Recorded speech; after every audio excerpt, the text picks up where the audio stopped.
بسم اللہ الرحمن الرحیم۔ السلام علیکم معزز سامعین، آج کا عنوان غار سور کا واقعہ۔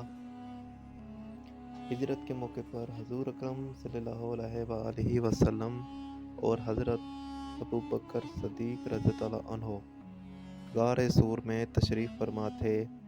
اس دوران سوراخ سے ایک سانپ نکلتا ہوا نظر آیا۔ سانپ کو دیکھ کر حضرت ابوبکر صدیق رضی اللہ عنہ نے سوراخ کے منہ پر پیر رکھ دیا۔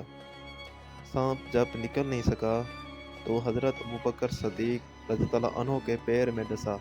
جب حضور اکرم صلی اللہ علیہ وآلہ وسلم کو پتہ چلا تو حضرت ابوبکر صدیق رضی اللہ عنہ سے فرمایا کہ پاؤں ہٹا لو۔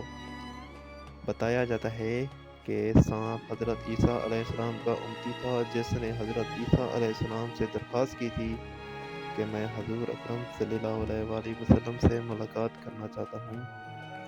حضرت عیسیٰ علیہ السلام نے اس سے فرمایا تھا کہ تم اپنی موجودہ شکل میں دیکھ نہیں سکتے، اس لیے بذریعہ دعا اسے سانپ بنا دیا گیا۔ تو کہا گیا کہ غار سور میں چلے جاؤ، ہجرت کے موقع پر دیدار ہوگا۔